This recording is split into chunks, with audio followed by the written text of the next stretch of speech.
So you're going to want to take out your inner fender well, this piece of plastic right here. That way you can access the fuel filter. If you do not have one of these $2 tools from Harbor Freight or Walmart, get one. All right, I'm going to try to show you the best I can. These GM clips right here, they have two different pieces. If you go behind this and pull this out, you're going to break it. So the easiest way to do that is like this here. It's a cheap screwdriver, or if you have a high quality puller tool, it should do this, but mine was $2 from Walmart, and I have some flatheads laying around. So the easiest way, if you have a cheaper tool, is get you a flathead and pull this piece out a little bit like that. That way then you can take your tool and slide it under there.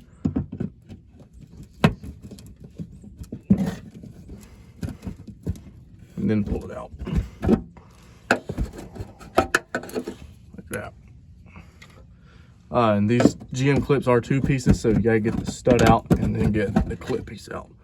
Like that right there. And then you just repeat this process for however many clips you have. I know I'm missing several. All right, after you get all your clips out, you have a little metal clip right here. It's that easy. You literally just push it off with a screwdriver.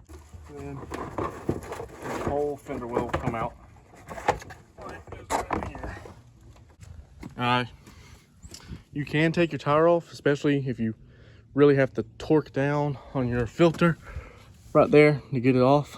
I had to pull this off last time I did it because my filter was on there so freaking tight. Alrighty, so now once you're in here, this is your filter that you're going to be changing. This underneath it right here, this is your WIF, your water and fuel sensor, and it's got a plug right there, and you're going to want to unplug that plug. Make sure your truck is not hot, because this right here is your exhaust manifold, and it will burn the ever-loving hell out of you if you had just uncranked your truck. So make sure it's sitting for a little while. Once you've got it unplugged, go ahead and unscrew your entire filter. Don't just unscrew this WIF right here. Unscrew the entire filter. You might be able to man up on it and twist it off of your hands, depending on how tight it is. I like using a strap filter wrench. It's the easiest for this spot.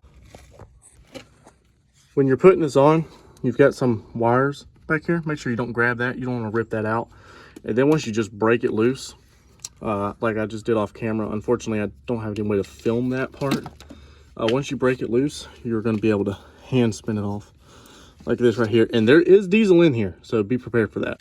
Take this on off. Very important detail you're going to want to pay attention to when you pull this filter off is make sure that this ring, this O-ring right here on the seal, and you're going to want to make sure that comes off.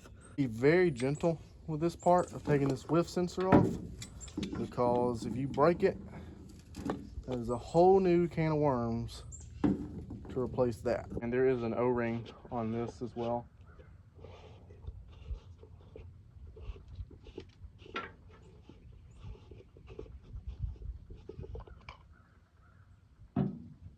Definitely some crud in there. See that O-ring right there? Go ahead and pull that off.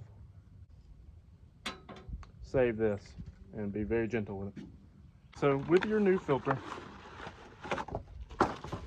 they're going to give you new O-rings. What's the difference between an O-ring and a gasket?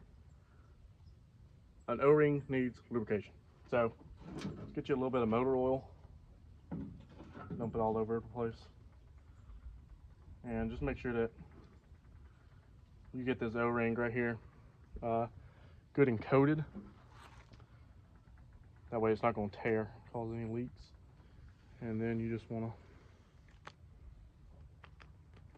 slip it back on there.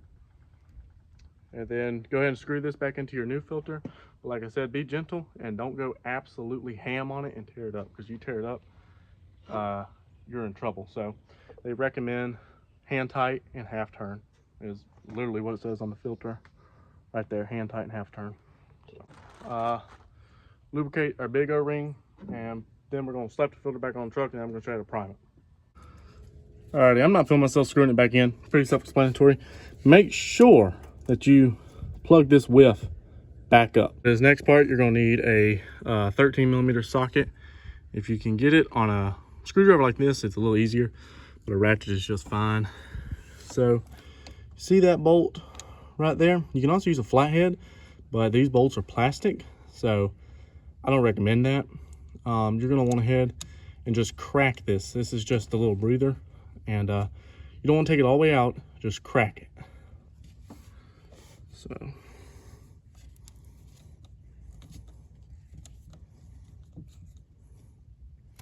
that's fine, just like that. Should be able to see a little gasket. So if you've ever used a chainsaw or a weed eater or anything, and it's got the little primer bubble that you mash, well, this right here is essentially a big one of them. So you're just going to want to mash it until a little bit of fuel comes out of that little bolt right there. So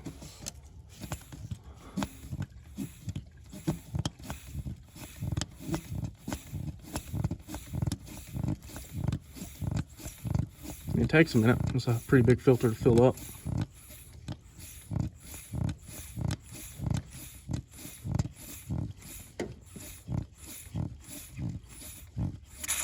There you go. Boom. All right, you want to make sure all the air bubbles come out, and once it does, like you just saw, just take your 13 millimeter, go ahead and tighten that back down. Not too tight, that's plastic, it'll break. And after that, you're pretty much done.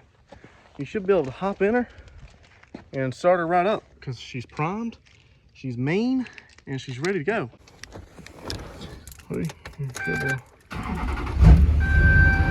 This can conclude changing the fuel filter on an LLY. I hope this is helpful to somebody. I know when I first got it, I had to figure out all of these things because it was my first diesel and I had no idea what I was doing. So if you're in that situation, I hope this helped you, and God bless you.